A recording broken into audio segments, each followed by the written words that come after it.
Hey there, this is John, and I'm talking with David. Now tell me your whole name and your position here at the university. Sure. My whole name is David Paul Schreiber, actually. Position is Academic Director for Digital Filmmaking and Video Production, and it's at the Art Institute of California, Los Angeles. We prepare students for a career in their chosen profession in the arts. There's media arts and animation, but colloquial terms we call it animation. So the MAA program is animation. The particular program of which I'm the director, that's digital filmmaking and video production. Oh, okay. And media arts is a little general because all the art forms here are one form or another of media. I got you. There's a whole range of copyright issues from school and college and universities all across California and all across the nation. And I like yours. How do you describe your relation to student films and copyright?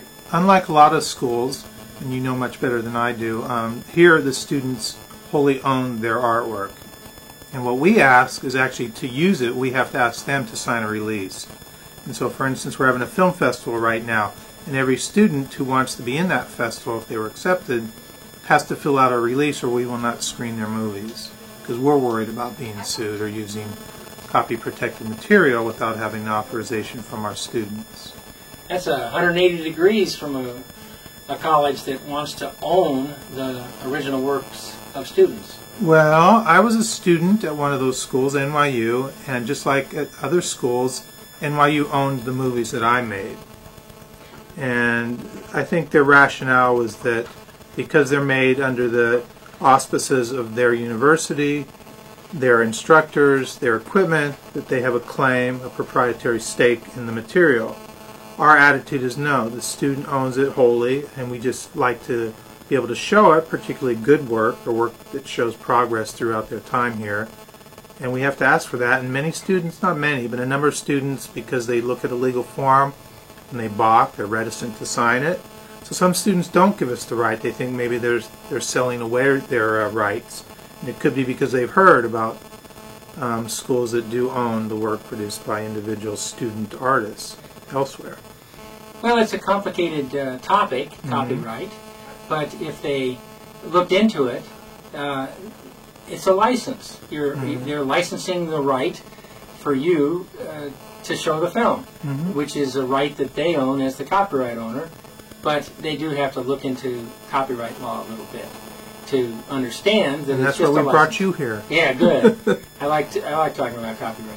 By the way, my view of NYU and USC and even AFI, all of their policies are written by someone or some group of faculty members who are not the chief legal counsel for intellectual property of the United States Senate Judiciary Committee or the House Judiciary Committee, and those people at NYU or USC or at AFI do not supersede what the Judiciary Committee of the House and Senate write. The copyright comes from the U.S. Constitution, and the copyright law is written by the House and Senate Judiciary Committees, signed by the President of the United States, not the President of a university or the Dean of a university. And that's what I'm fighting, by the way, with my Copyright USC website, because I'm trying to find people who follow copyright law, and you do, because an author is the copyright owner of an original work of authorship. That was always my understanding. When I was in film school, I was a young, wet behind the ears student like ours, and so I didn't know how to fight the power, if I would ever have the wherewithal or the desire to do so.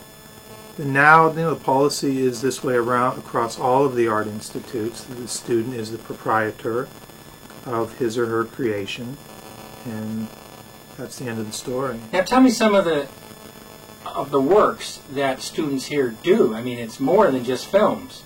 There's animation, there's other fine arts. Tell me more about it. This particular art institute, we have media arts and animation, which is animation. Game art design is one of the few game art schools in the country. Outside of AI, there are very few, but we're the largest. We also have web design, we have interior design, We have audio production. Copyright law. There's copyrightable things: literary works, audio recordings, audio-visual recordings, and they all fall under U.S. copyright law. So, Right. so it's and I didn't quite understand the pictorial works, but do people make pictorial works just on their own, or are they? In graphic design, certainly they do stills. They create graphics, sometimes motion graphics, but they start out by just creating static shots or images, and they do own those as well. Right. And I talked to the film production side, which I recommend that they send their completed original works off to Washington for copyright. Sure. Turns out that for pictorial works, you can send in a series of, you don't have to copyright each image, you can send in a series together, as many as you want, and name it something, and it's the $45 fee or the $35 online fee for copyright. And even that's important, but my focus is on the importance of student short films, story, treatment, script, and short film. Our attitude is always that the students pay so much for education. Why are we going to appropriate their work, their creativity, which is, often cutting the deepest parts of themselves out and turning it into product?